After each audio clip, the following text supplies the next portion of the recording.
And so, the man who has spoken to you is the President General of. Well, I will first of all react to my visit to my son, Nnamdi Kanu. Nnamdi Kanu is my son.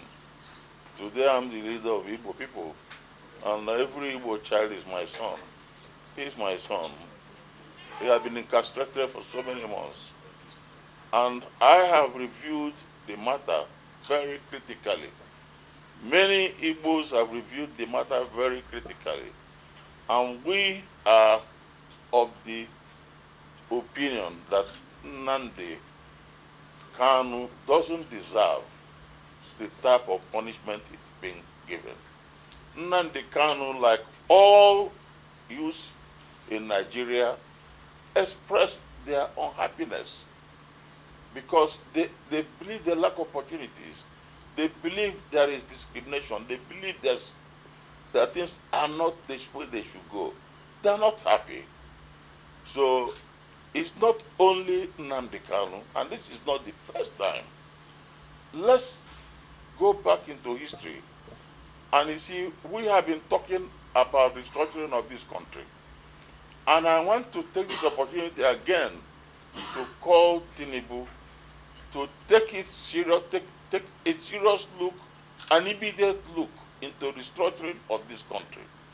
Until this country is structured to enable people to develop within their capacity, within their potentials, so that people should in fact be able to harvest and exploit God-given potentials in their places. And then the power of federal government should be reduced. The federating units should be given more power. This has been clear in 1914 when Nigeria was amalgamated. It was clear to everybody that Nigeria was not a republic of one nation, but a federation of many nations. So it's a federal republic with many nations. All the various ethnic nationalities had their culture, had their history, had their idiosyncrasies. And it was clear to all of us. And all through history, where you have such people, you normally work in a federation. For example, the Great Britain. In Great Britain, is comprised Scotland, comprise Ireland, comprise Wales, and comprise England. They are working together. Our founding fathers were sensible enough to adopt a federal constitution. The military changed it. This problem has been on. When Britain wanted us to have independence in 1957, the North said no, they won't accept it.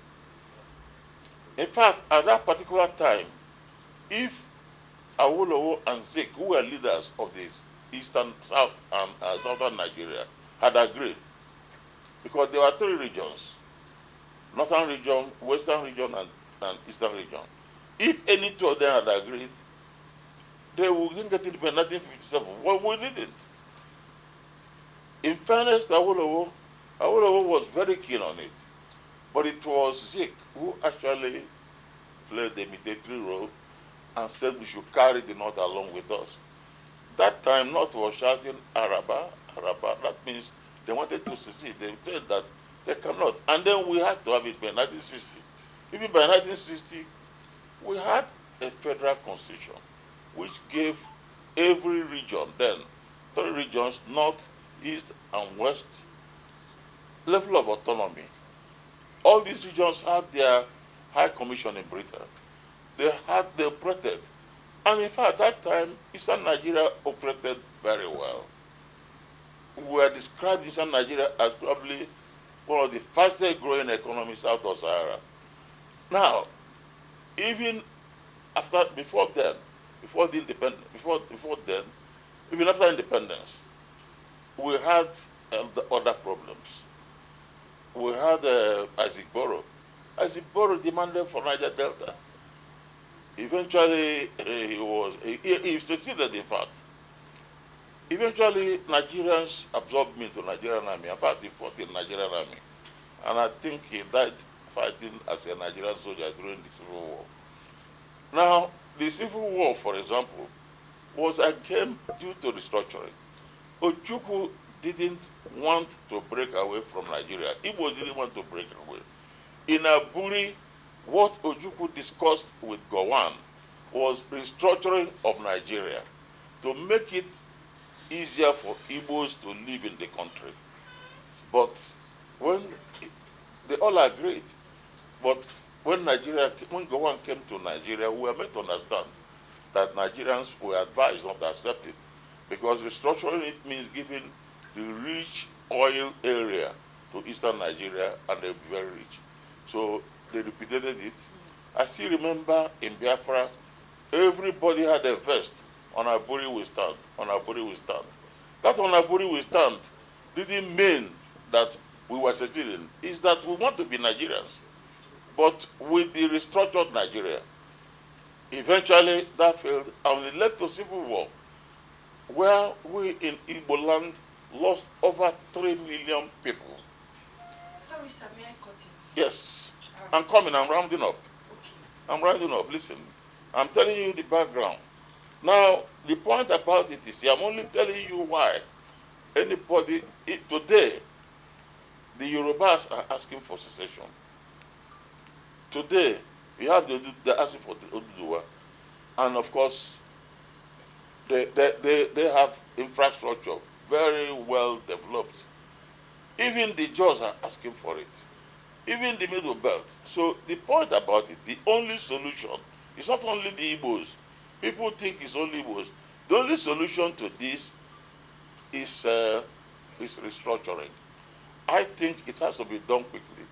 Nnamdi Kanu, I haven't seen any. They have been cleared by the court. The High Court have been cleared him. The Supreme Court have cleared him. I don't understand why he's being held. You see, I don't see why somebody who is being held.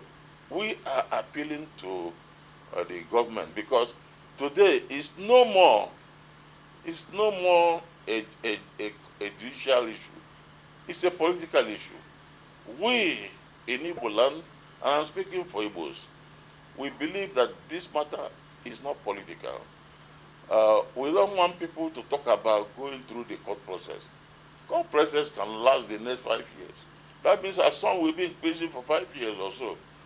I think this is a political matter, and I want the president to use political power to get him released. Thank you very much. Okay, sir, can you just briefly tell the purpose why you went there? My going there, first of all, ask me the purpose. The purpose is that we are not in support. We have a group called IPOB. I call it IPO, iPod. This group claim a lot of things, but Nnamdi Kanu have dissociated himself. Even recently, there was a wild accusation against me as a leader of Igbos.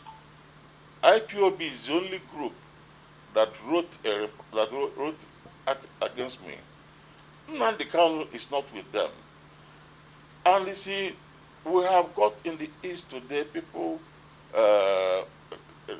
telling people not to go work still at home on Monday. There is no one today. People should not go to school. Even I hear that soldiers have been killed.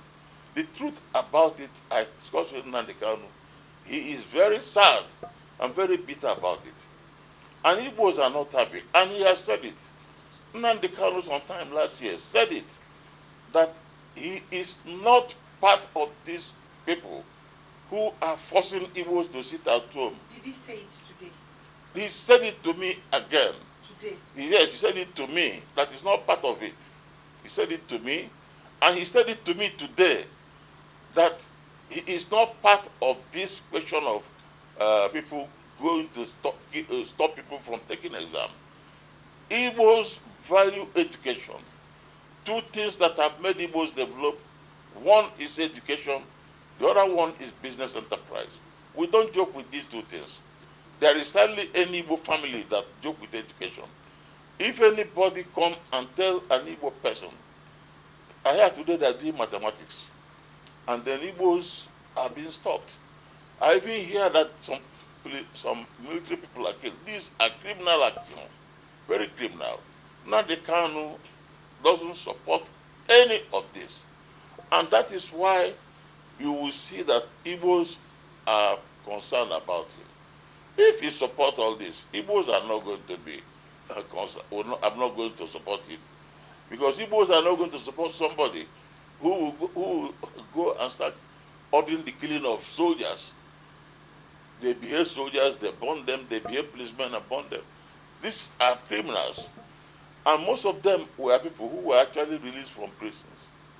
And so when they were released, most of them had nothing, no money, and so on. So this is a matter that requires discussion. I'll discuss this with the governors when I go back, because there are so many things I discussed with him, which I have to discuss with the governors. So was there a message from Nnamdi Kanu, and are you adding your voice as the president of Ohaneze to the Southeast people? Now, the order to kill reformment is criminal. It's very criminal. The order to kill anybody is criminal. Igbos are Christians. Igbos are Christians, and we are raised by our parents to know that human life is sacred. Human blood is sacred. Any Igbo man who takes the life of another human being is bad. We are people who travel to many places. We welcome strangers. Now, Igbo say it, even in Igbo land, I say, Ojemba, when we travel to places, you make friends. You don't have enemies. So we are very friendly to visitors. So any gesture of hostility against enemies, against strangers, is against us, because we travel to many places.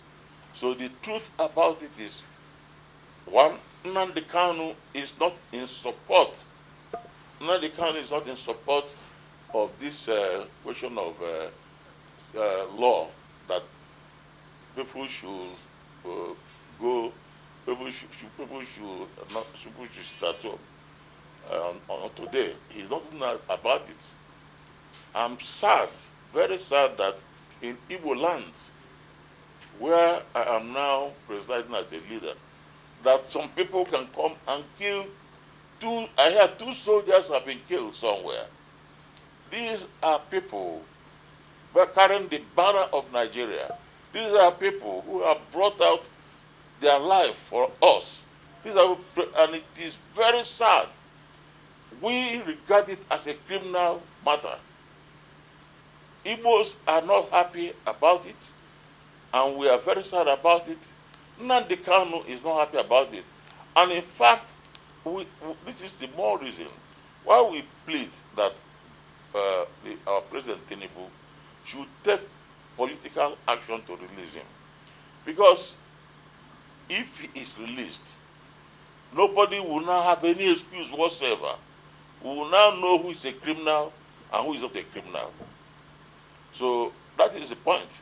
I hope that I have mentioned all the points you want to get. Yes, sir. Except that We have people from the north fighting that north. Are they in jail?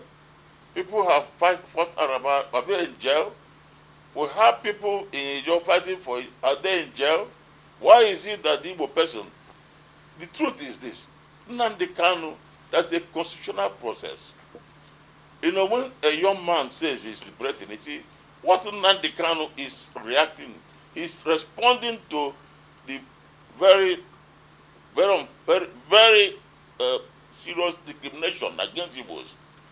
Everybody in Nigeria today will know that Igbos have been discriminated. Even a president in this country was bold enough to say that he is discriminated against us because we didn't vote for him. We gave him 5% vote. A president in this country, and you're telling me contradictory. What is contradictory? When a whole president clearly discriminates against us, even today, let me tell you, ministers were appointed. 48 ministers were appointed. We were given only 5. In NEC now, National Executive Council, when it goes, for avoidance of doubt, we Igbos, we have not forgotten that our forebears played a major role in bringing independence to this country. We have not forgotten that we are playing major role in shaping the educational, economic destiny of this country. We have not forgotten that our young men and women are taking part in sports, even when it comes to military activities elsewhere. We have not forgotten that an Igbo man, Ironsi, went to Congo and fought and brought glory. So we have done everything to promote Nigeria. I don't see why we deserve this type of treatment. We don't deserve it. Forget about, nobody talking about secession. If Nigeria is restructured, nobody wants to talk about. If Nigeria is not restructured, it can, no structure that is unstable can survive. Nigeria needs to be restructured in order to survive. It's not a matter of some people taking it as if they are comfortable. If you don't restructure Nigeria and it is the way it is, corruption will continue, bureaucracy will continue, everybody will now come to Abuja. You will have a presidential system where the Abuja president's office in Abuja is about powerful, the most powerful in the world. Because see, and everybody everywhere is coming to the same place.